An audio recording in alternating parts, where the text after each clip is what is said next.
சாய்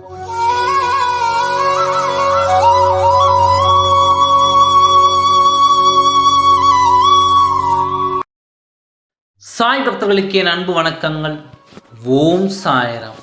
என் அன்பு குழந்தையே, உன் துணையோடு நீ சேர்ந்து வாழ நினைத்தாலும் அவர் உன்னை விட்டு விலகி செல்கிறார் என்று நீ சொல்கிறாய்.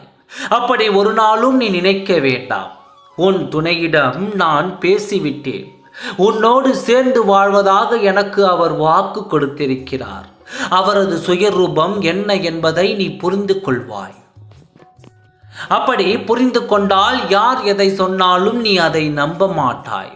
அவர் பற்றி சிலர் இல்லாததையும் பொல்லாததையும் சொல்கின்றார்கள். அதை கேட்டுக்கொண்டு நீ மனம் கலங்குகிறாய்.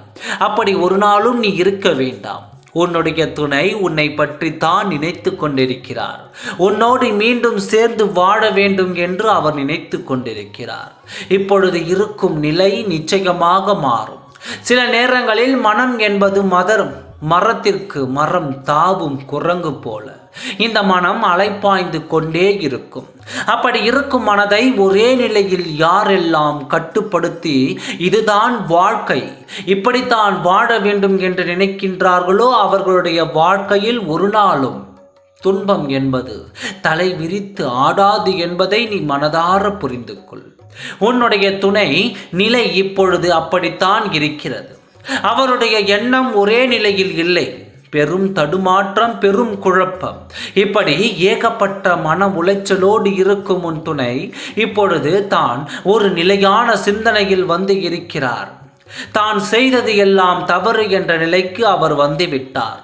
சாயப்பா, நான் இப்பொழுது இருக்கும் நிலையில் இருந்து என்னை மீட்டு என் துணையோடு என்னை சேர்த்து வையுங்கள் என்று என் ஆலயத்திற்கு வந்து கண்ணீர் வடிக்கிறார். கவலைப்படாதே, உன்னை தேடி வருவதாக அவர் சொல்லி இருக்கிறார்.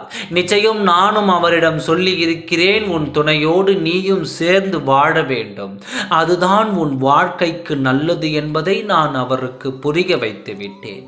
நீ சந்தோஷமாக இரு. உன் துணை உன்னை அழைத்து பேசுவதாக சொல்லி இருக்கிறார். நிச்சயமாக அவர் பேச வேண்டும் என்று நீ காத்து கொண்டு இல்லாமல் நீயே முடிந்தால் பேசு.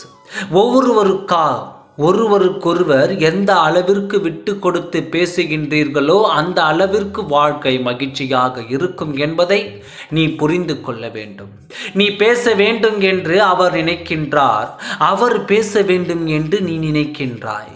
எனவே அவரை பற்றிய ஞாபகமும் உன்னை பற்றிய ஞாபகமும் இருவருக்குள்ளே இருந்து கொண்டு தான் வருகிறது. ஒரு நிமிடம் போதும் உங்களுக்குள் இருக்கும் மன வருத்தத்தை போக்க. நீ இப்பொழுது எந்த நிலையில் இருந்தாலும் உன் துணையை மன்னித்து ஏற்றுக்கொள்.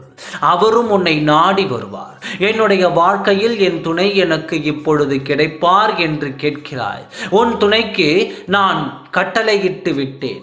அவர் சொல்லி இருக்கிறார், அவர் என் பேச்சை கேட்கிறேன் என்று சொல்லி இருக்கிறார். எதை நினைத்தும் கவலைப்படாதே. உன் வாழ்க்கை மீண்டும் மகிழ்ச்சியாக மாறும். நல்லதே நடக்கும். ஓம் சாய்ராம். நன்றி, வணக்கம்.